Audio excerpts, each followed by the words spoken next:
Assalamualaikum warahmatullahi wabarakatuh.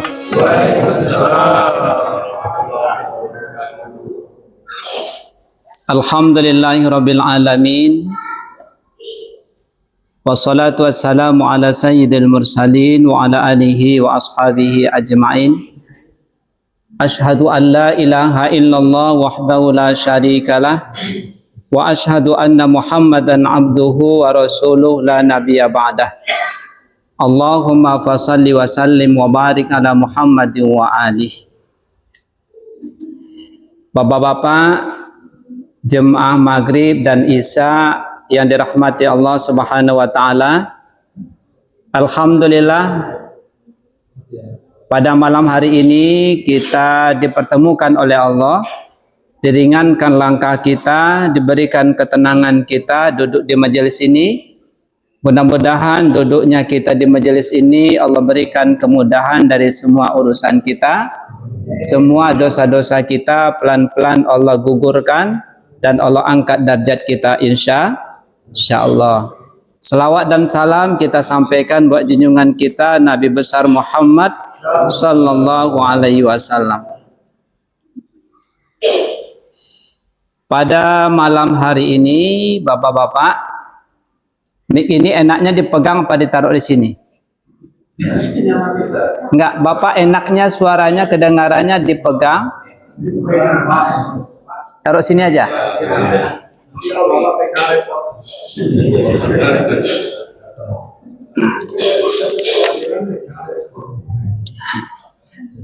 Baik, bapak. Kita ini sebetulnya kalau menjalankan ibadah udah lama, termasuk juga menjalankan ibadah sholat udah lama. Kalau misalnya bapak umurnya 60 tahun, mulai sholatnya umur berapa? Umur 10 tahun? 12 tahun? Berarti udah lebih dari 50 tahun, lebih dari 40 tahun. Sudahkah bapak merasa enak, merasa nyaman ketika sholat? Atau masih buru-buru? Masih enak berlama-lama, apa makin cepat makin enak, Pak? Gimana, Pak? Sedang-sedang saja. Kalau ada imam yang agak lama, pingin pulang apa pingin lanjutin? Lanjut. Makanya pelan-pelan kita bagaimana mengupayakan supaya kita beribadah ini punya ilmu. Dengan ilmu itu kita termotivasi untuk sholat dengan lebih bagus. Makanya dalam ilmu itu ada namanya ilmu yakin, ada namanya ainul yakin, ada namanya hakul yakin. Kalau ilmu yakin itu cuman kita ilmunya yakin. Sama dengan kalau saya bilangin, saking pintarnya saya ngomong bilangin, Pak, kopi itu rasanya enak. Kalau diminum bikin nggak ngantuk. Tapi kopinya belum saya liatin. Tapi begitu saya pintarnya ngomong, Bapak yakin barangnya belum kelihatan, tapi percaya. Itu namanya baru ainul yakin. Kemudian ilmu yakin. Begitu ada kopinya, ada di depan mata Bapak, kemudian saya minum. Ketika saya minum, Bapak ngelihat, oh enak, seger. Kemudian saya kuat, nggak tidur. Begitu Bapak lihat, kemudian nambah keyakinan Bapak, namanya ainul yakin, dilihat jadi yakin. Yang lebih kuatnya hakul yakin. Bukan cuma cerita kopi itu enak, tetapi Bapak sendiri ikut minumnya. Begitu ikut minumnya, oh enak. Setelah itu matanya jadi Melek. Yang tadi cuma cerita, sekarang berubah menjadi hakun. Kalau sudah yakin, itu nggak mudah digoyangkan. Tapi kalau baru cerita, kadang-kadang masih goyang, apa iya, apa enggak, apa iya, apa enggak. Begitu juga dengan cerita sholat ini. Kita cerita dulu, nanti kita coba supaya dia menjadi hakul yakin. Kita lihat Bapak, sholat itu ada gerakannya, ada bacaannya, ada fikirannya, ada penjiwaannya. Ada bacaannya, ada gerakannya, ada fikirannya, ada penjiwaannya. Sekarang kita coba analisa bagaimana cara sholat Nabi. Kita lihat dulu gerakannya.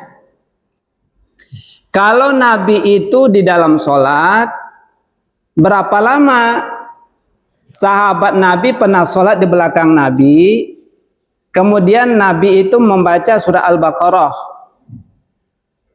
Kata sahabat itu, ini anaknya Umar bin Khattab. Kalau saya nggak salah anaknya Umar bin Khattab. Kata beliau, dia memperkirakan 100 ayat Nabi membaca surah Al-Baqarah bakal ruku. Begitu sudah ditunggu 100 ayat masih laju Nabi. Apa kata beliau di belakang hatinya nih? Paling-paling selesai Al-Baqarah Nabi ruku. Begitu selesai Al-Baqarah nyambung lagi. Nah, kita anggap cuman surah Al-Baqarah. Itu berapa juz, Pak? 286 ayatnya. Berapa juz itu? 2,5. Bapak kalau baca 1 juz berapa lama? 1 jam.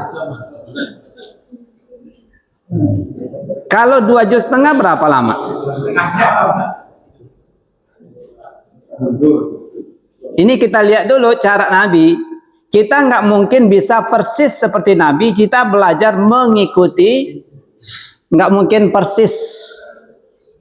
Makanya kalau Nabi saja itu sampai bengkak kakinya ketika Nabi itu selesai sholat. Saking lamanya.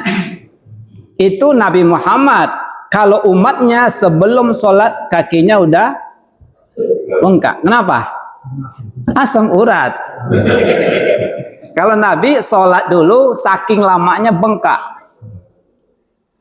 Nah kemudian jadi Nabi berdirinya saja itu sekitar kalau memang bacaan Bapak 1 juz.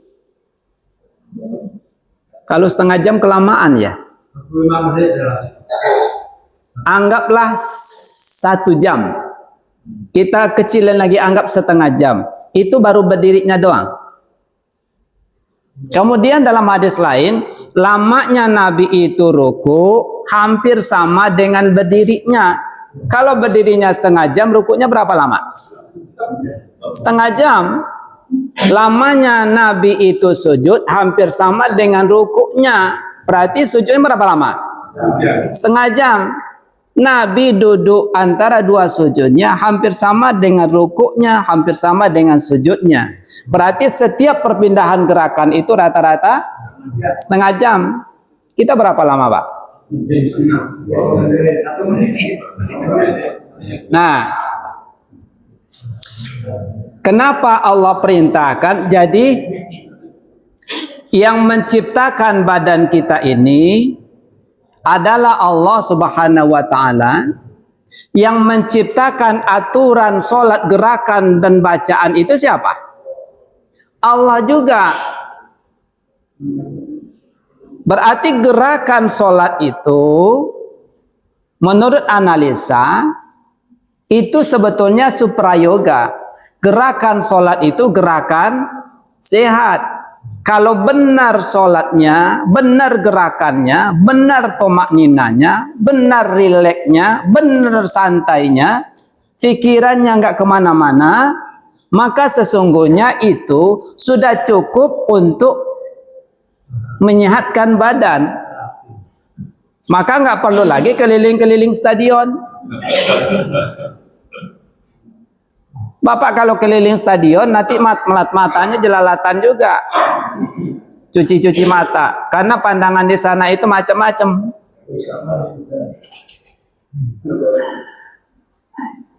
Jadi itu satu. Yang menciptakan tubuh kita ini Allah. Yang menciptakan gerakan sholat itu juga Allah. Berarti tubuh kita cocok dengan gerakan sholat. Karena gerakan sholat itu adalah gerakan sehat. Berbeda dengan senam. Apa bedanya? Kalau senam itu cocok-cocokan. Ada senam kehamilan, Bapak nggak cocok. Itu cocok untuk orang hamil. Senam lansia, khusus untuk lansia. Senam untuk kebugaran dan lain-lain, itu cocok untuk si A, belum tentu cocok untuk si B. Cocok untuk si B, belum tentu cocok untuk si C. Dan gerakan sholat ini cocok untuk semua penyakit, semua kalangan. Bapak misalnya darah tinggi, sholat cocok. Asal gerakannya bagus, insya Allah. Asam urat, saraf kejepit, cocok. Asal gerakannya benar. Kalau kita melakukan senam, tetapi gerakan senam itu nggak kita ikuti, kira-kira berpengaruh nggak ke badan kita tambah sehat atau malah tambah sakit? Kata instrukturnya melakukan gini, harus pelan. Bapak buru-buru, yang mestinya sehat sakit. Yang salah senamnya atau kitanya? Nah, sekarang kita lihat Bapak. Kita lihat ungkapan Nabi. Apa kata Nabi? Fa idza raka'ta. Ini dalam buku halaman 52. Pelatihan sholat khusyuk karangan Abu Sangkan. Ya, tapi tidak semua buku ini memang ada yang direvisi juga, ada pemahaman yang keliru. Tapi kalau hadis ini disampaikan fa idza raka'ta, apabila kamu ruku, fadha' hataika ala rukbataika, maka letakkan kedua telapak tanganmu pada lututmu. Jadi kedua telapak tangan di mana? Di lutut. Di lutut apa di tulang? Kan ada juga yang di sini tuh, Pak. Ada yang sini juga. Lutut. Ada yang nggak tahu lutut? Nah. Kalau nggak ada yang tahu lutut, ulang TK lagi kita, Pak.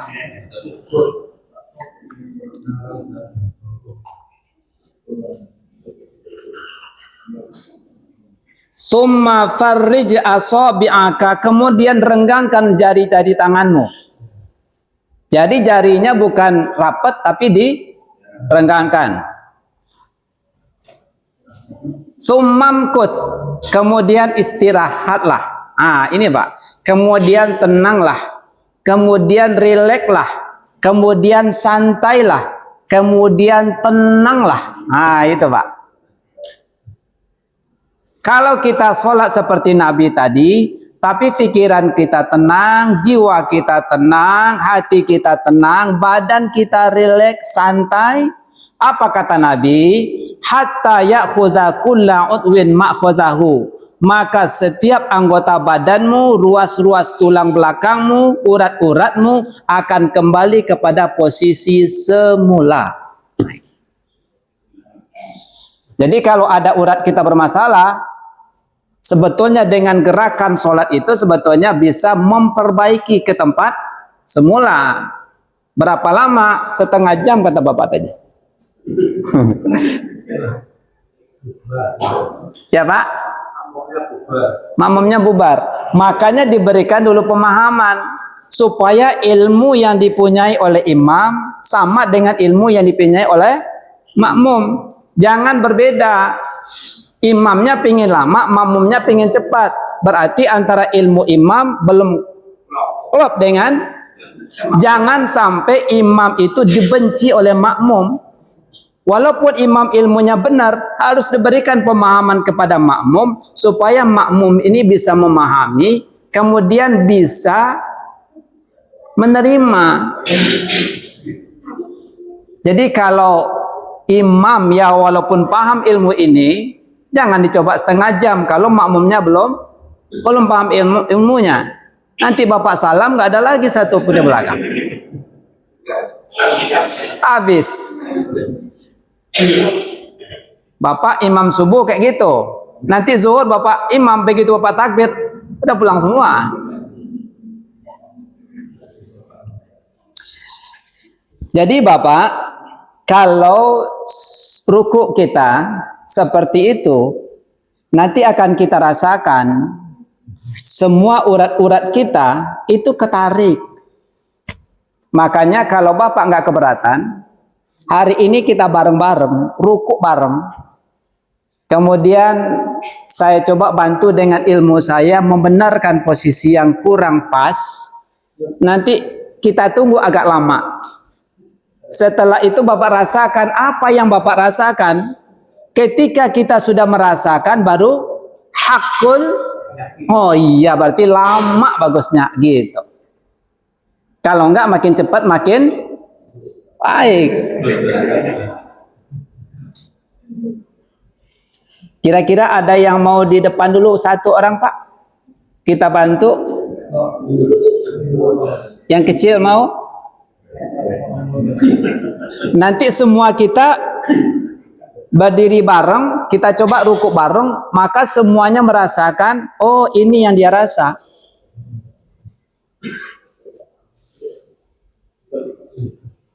Kalau nggak ada yang mau, bareng-bareng kita semua. Karena ilmu itu diamalkan, al-ilmu fi amalin, ilmu itu diamalkan, baru yakin. Ya, silakan. Sekarang satu dulu, nanti semuanya ikut.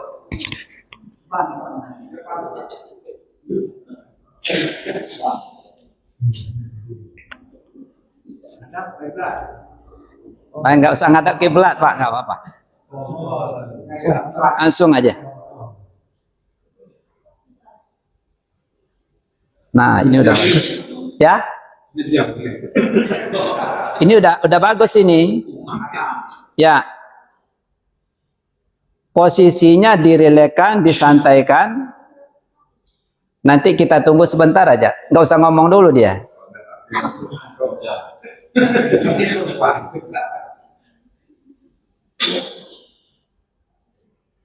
Direlakan ya, jangan ditahan Mas. Lepasin. Ikuti aja gaya gravitasi bumi.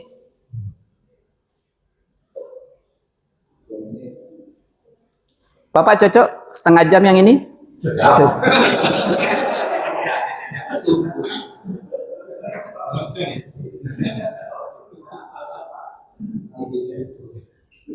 Cukup Mas? Cukup. Udah ada yang terasa? Iya. Ada hendak kayaknya pada ini kepala semua. Terus ada urat yang ketarik? Ya ininya. Udah mulai. Tapi dia ngomong sendiri. Nanti kita coba bareng-bareng. Semua Bapak punya kesimpulan masing-masing terhadap badan. Siap?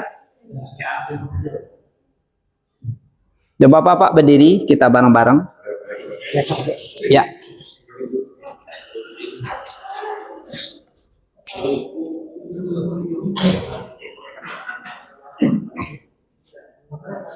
Nggak bersaf juga nggak apa-apa. Terus, ya sebelum kita ruku ada yang kelupaan. Ini kan kaki Bapak itu posisinya begini apa begini? Hadap kiblat. Bukan begini. Bapak pernah ngelihat nggak ada saudara kita yang begini kakinya? Ini ngadap Israel ini Pak. Ini baru ngadap Ka'bah. Terus berapa jaraknya? Sejangkal. Sebahu. Ada yang ngomong 2 kepalan taruh. Lebih kurang. Senyamannya. Terus kalau seandainya ada orang yang dia sholat, tapi dia mencari kelingking kawan. Kira-kira berapa jarak? Kira-kira nyaman nggak dia ruku? Nanti risiko. Termasuk juga nanti Bapak rasakan ketika kaki posisinya begini, ruku, dengan begini rasanya beda. Dah, Bapak seenaknya. Sekitar 2 kepalan. Dirasa-rasa. Nggak usah pula Bapak mau sujud, gini dulu. Diperkirakan. Siap Bapak? Siap. Nah, silakan. Jadi mulai dari berdiri sebetulnya kita udah rileks. Mulai dari wudhu kita udah nyantai, rileks pikirannya. Berdiri udah rileks. Sekarang coba Bapak ruku.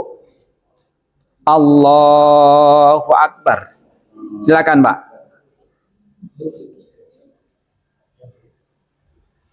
Yang nanti bakal jalan.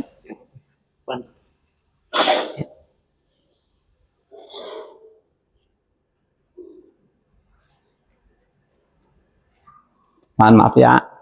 Ini dilurusin Pak. Dilurusin. Ini lurus. Nah, ini belum lurus.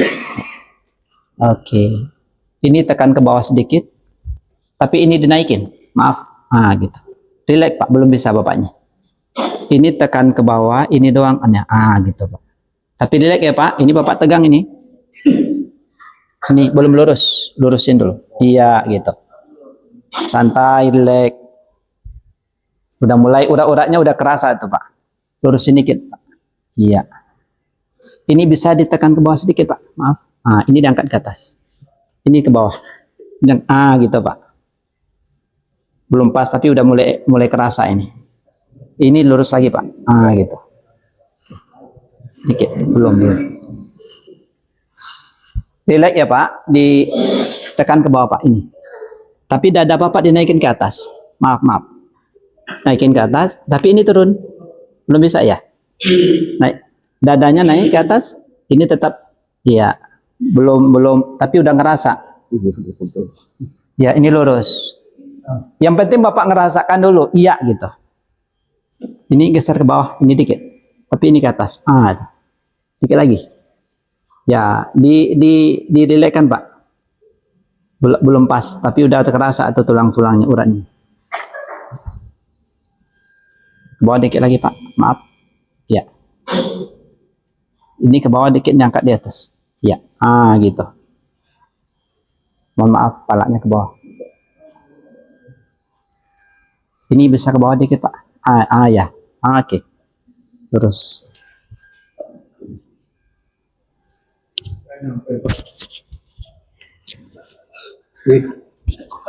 Bapak ini mau saya tegur nggak kuat deh.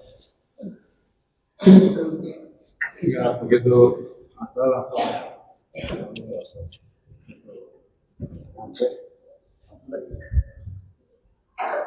maaf Ustaz, digeser ke bawah. Belum bisa. Kayak gunung dikit. Bapak ini mantap ini Pak. Tapi ini geser ke bawah, ini angkat di atas. Lagi. Gitu Pak. Tapi rileks Pak, santai, biarkan. Ini geser ke bawah. Ini doang. Tapi ini ke atas. Nggak bisa, udah kaku. Kan kelihatan kayak gunung dikit. nanti gulanya naik. Iya.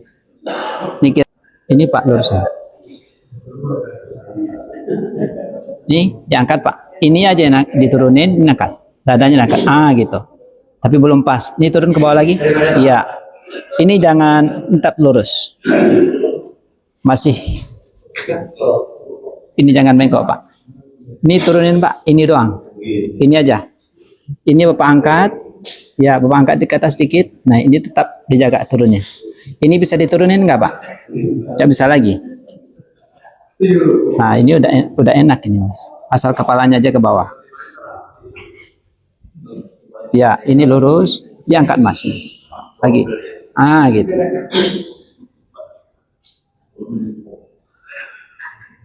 Ini diangkat Pak. Ah, ya, ini tekan ke bawah. Ini diangkat. Ya, tapi ini tetap lurus. Enggak kuat. Udah, ya enggak? Kalau udah enggak kuat, udah Pak, cukup.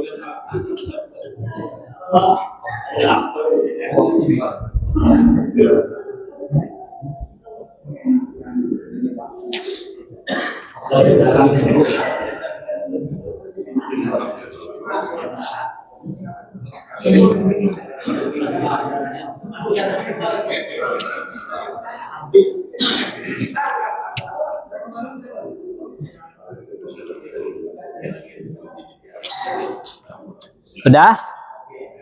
Mungkin ada Bapak yang ingin menyampaikan apa yang dirasa tadi? Mungkin Bapak ya? Saya yang paling nyaman otot di belakang lutut. Otot di belakang. Kaki kanan. Ini tadi keras ya. Nanti kaku. Baru saja. Itu baru berapa lama Pak? Coba setengah jam Pak. Coba setengah jam. Ya.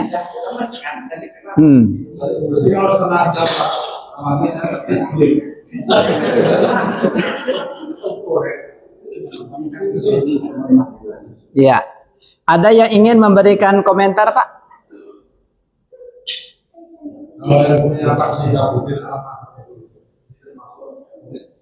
Iya.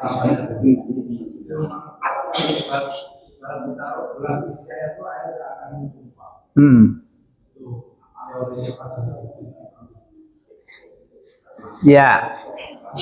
Jadi gitu Bapak. Kita mencontoh ya.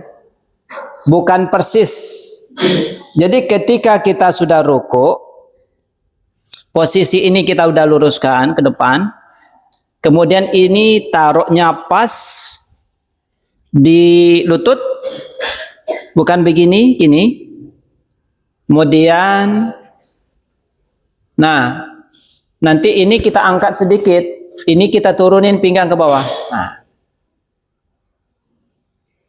kalau sudah seperti itu, ditahan, dilemesin, rileksnya pikiran, jiwanya, hatinya, badannya juga. Nanti kalau kita sudah rileks, udah mulai tuh Pak, mulai pinggang udah kerasa, dibagusin, ini kerasa, urat di belakang Pak kerasa, ditarik, ini juga ditarik, dibiari lama-lama, ini yang ke bawah ditarik. Jadi itu cara Allah membaguskan kesehatan kita. Jadi dengan ruku saja sebetulnya urat-urat kita udah ditarik. Asal kita melakukannya dengan rileks, santai, tidak terbebani, menerima, ikhlas, berarti pasrah. Ketika kita pasrah, biarin Allah yang bekerja, karena kita tunduk patuh dengan apa yang Allah perintah, nanti baru Allah akan bekerja sesuai dengan keinginannya. Kalau Allah sudah menghendaki, maka nggak ada yang mustahil. Yang mustahil kata makhluk. Kalau kata Allah, nggak ada yang mustahil. Kalau Bapak lihat api, itu sunatullahnya rasanya dingin apa panas? Panas. Ada nggak yang megang api kuat? Karena api itu sunatullahnya, hukum alamnya panas. Itu kata makhluk. Tetapi kalau Allah, makanya kata Allah itu yusabbihu lahu ma fis samawati. Nah, semua yang ada di langit, Semua yang ada di bumi semuanya tunduk bertasbih kepada Allah. Bertasbih artinya apa? Tunduk, patuh, taat. Kalau api yang panas Allah perintahkan jadi dingin, bisa dingin ketika mukjizatnya Nabi Allah Ibrahim alaihis. Jadi kalau Allah sudah berkehendak api yang panas kata kita, kalau Allah nggak mau dingin, dingin. Apalagi cuman urusan urat yang sedikit keseleo. Apalagi cuman urusan us-us bermasalah, jantung yang kurang bagus, darah ngalir kurang pas. Kalau Allah izinkan sehat, sehat. Makanya kalau Allah sudah memerintahkan, makanya kita sami'na wa ta'na.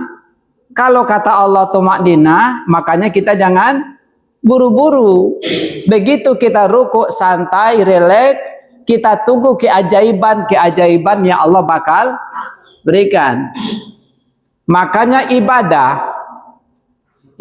itu sesuatu yang hanya sedikit tetapi manfaatnya luar biasa karena dia merupakan perintah Allah, karena ibadah. Jadi kalau ibadah itu sedikit yang kita lakukan tapi banyak manfaatnya.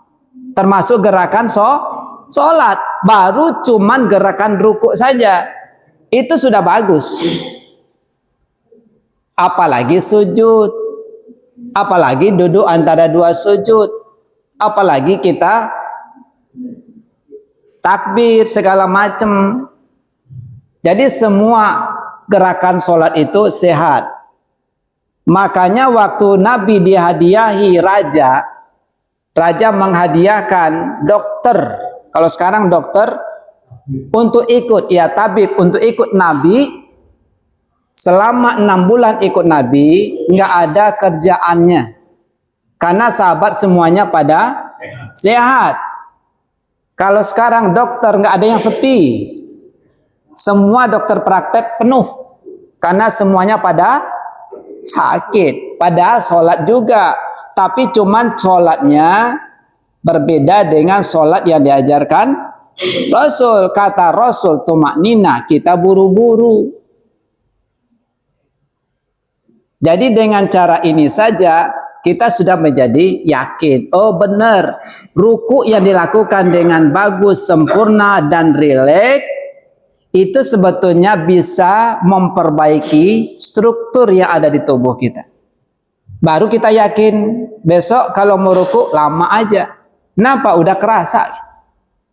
Selama ini kenapa ruku kita, sujud kita buru-buru? Karena kita belum menikmatinya. Karena belum menikmati maka rasanya nggak dapet. Kalau sudah enak, kita pingin berlama-lama. Kalau Bapak misalnya minum jus, enak betul. Bapak bedakan, Bapak minum jamu, cepat mana habisnya? Jamu kenapa? Pahit. Kalau minum jus, satu teguk istirahat dulu, satu teguk istirahat. Kenapa? Enak. Sesuatu yang enak pingin lama. Jadi kalau begitu orang yang sholatnya cepat berarti dia tidak menikmati.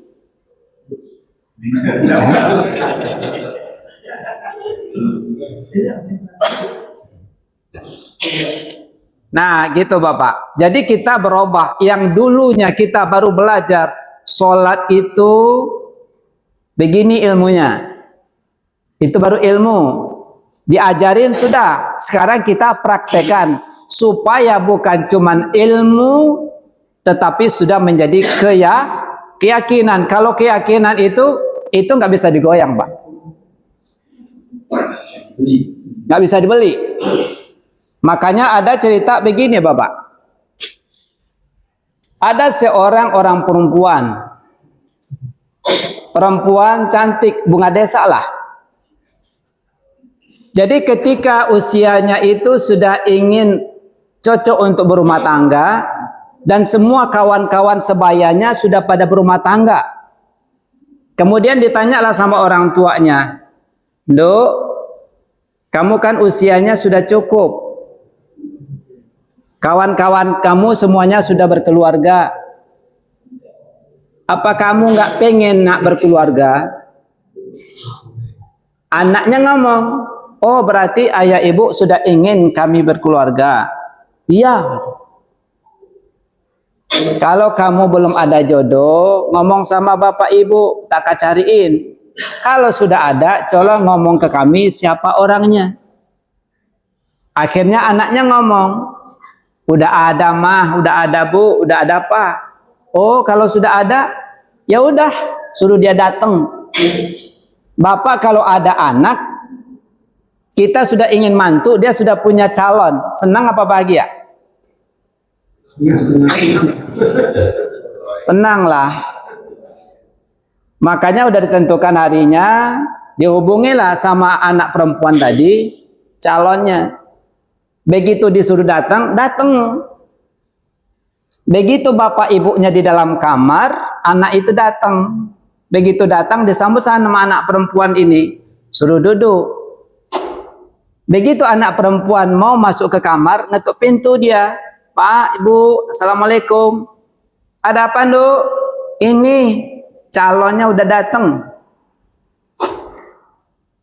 Begitu dengar calonnya udah datang, senanglah bapak ini. Bahagia dia. Buka pintu. Begitu buka pintu, duduklah dia di depan laki-laki tadi. Yang tadi jantungnya di sini, begitu ngelihat laki-laki tadi copot sampai ke pusar jantungnya. Kenapa? Bayangan bapak tadi, ibu tadi, anaknya cantik. Berarti pasti calonnya itu ganteng. Ini calonnya ini pakai tindian, pakai tatoan, celananya disobek-sobek. Itu yang datang menjadi calon mantu dia. Kira-kira bapak nerima apa enggak? Nah, udah. Tapi seorang orang tua menyembunyikan kekecewaannya, ngobrol biasa ngolor ngidul. Begitu sudah pulang, anaknya dipanggil, Dok, kamu sehat, Dok?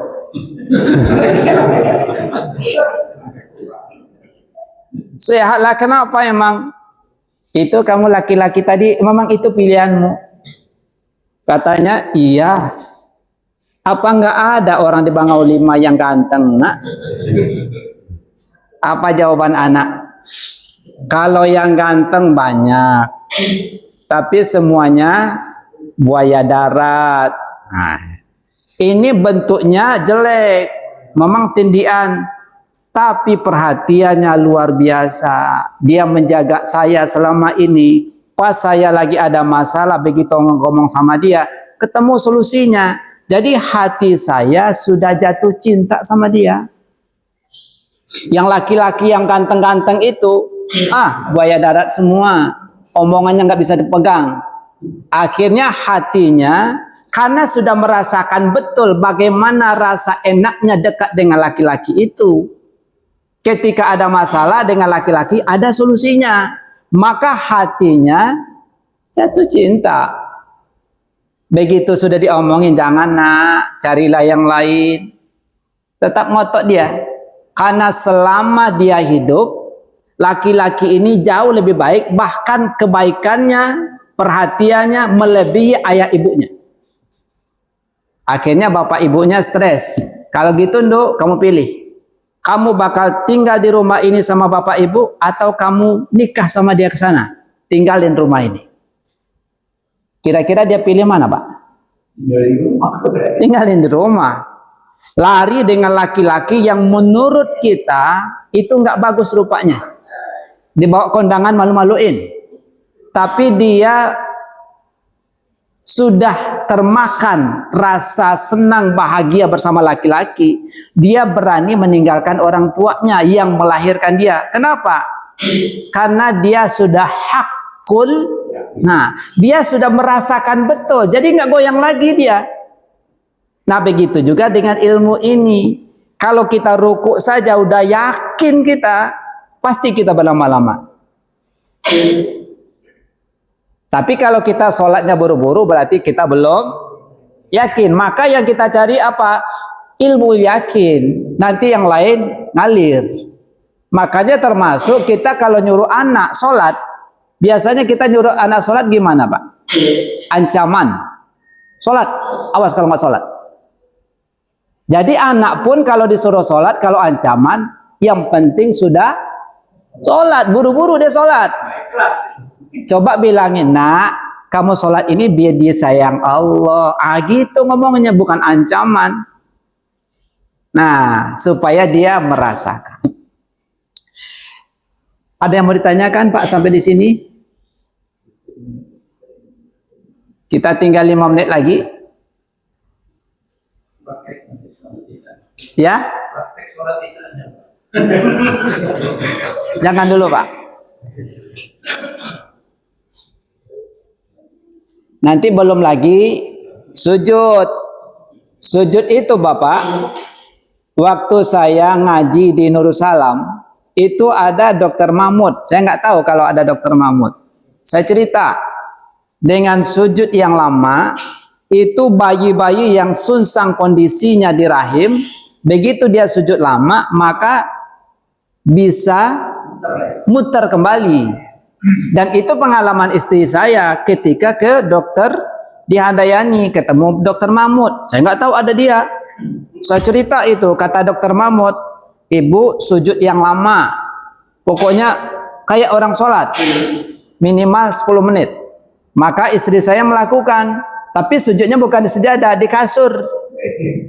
Bukan kondisi sholat, karena dia pengen anaknya kembali. Begitu cek yang kedua, udah balik anaknya. Jadi sujud yang lama bisa mengembalikan posisi anak yang susah menjadi normal. Makanya waktu itu karena udah tahu, udah ketawa orang semua, begitu saya tanya, rupanya ada Dokter Mahmud. Saya tanya, gimana ceritanya Dok, kok bisa kembali? Diuraikanlah, kalau kita ini gravitasi, ini, ilmunya. Yang penting bagi kita hakul yakin, ini perintah Allah. Karena perintah Allah, tubuh kita milik Allah, ketika kita melakukan sesuai dengan aturan, maka semua yang janji dan jaminan itu pasti akan Allah berikan. Makanya kalau kita sholat, Allah berikan kepada kita kebahagiaan. Di antaranya apa? Kalau gerakan saja yang sempurna, maka tubuh kita sehat. Kalau tubuh kita sehat, kita bahagia. Belum lagi kalau kita ucapin doa, puji-pujian sambil menghayati, menjiwai dan larut di dalam itu. Luar biasa. Makanya sahabat Nabi itu waktu dia sebelum takbir aja udah pingsan dia. Saking dia menikmati kedekatan dengan Allah, rasa bahagia segala macam. Kita lagi sholat aja kunci yang hilang masih ingat. Makanya nanti pelan-pelan. Mungkin suatu saat ada waktunya gimana cara mengelola pikiran supaya nggak melanglang buana. Bisa nggak yang di pikiran kita hapus? Nggak bisa lah. Bapak dulu dicubit, ada yang nyubit tetangga, atau nabokin bapak waktu SD. Sekarang masih ingat. Berarti semua yang kita pernah alami itu tersimpan. Jadi nggak bisa dihilangkan, cuman bisa dialihkan. Gimana cara ngalihinnya? Nanti Pak, jangan buru-buru. Karena khusyuk itu juga macam-macam. Ada khusyuk instan, ada khusyuk yang sebenarnya. Khusyuk instan itu gimana? Khusyuk yang cepat dapatnya, cepat hilangnya. Khusyuk yang sebenarnya, dia berproses, bertahap, pelan-pelan tapi pasti naik terus grafiknya, nggak bakal hilang. Tapi kalau khusyuk instan, cepat dapatnya, cepat hilang. Apa di antara khusyuk instan? Khusyuk terpaksa. Bapak kalau lagi dililit utang, dibawa sholat, rasanya enak betul. Kalau utangnya udah lunas, bawa sholat, Enggak enak lagi. Itu namanya instan. Enggak perlu belajar, dapat. Ketika ada masalah dibawa sholat, rasanya enak. Masalahnya selesai, selesai juga rasanya. Nah, itu namanya instan. Yang kita butuhkan apa? Khusyuk yang sebenarnya. Dia harus dipelajari bertahap, dipraktekkan, dilatih, dihayati, dijiwai. Itu barangkali Bapak yang dapat kita sampaikan. Waktu Isya mau masuk, kalau ada yang mau testimoni, mau tanya jawab, silakan. Kalau enggak kita tutup. Nyambung nggak Bapak, Pak? Takutnya saya udah ngomong panjang lebar, nggak nyambung. Kalau nggak ada yang ditanyakan, kita tutup. Mana yang mau wudhu, silakan. Subhanakallahumma bihamdika, asyhadu an la ilaha illa anta, astaghfiruka wa atubu ilaik. Assalamualaikum warahmatullahi wabarakatuh.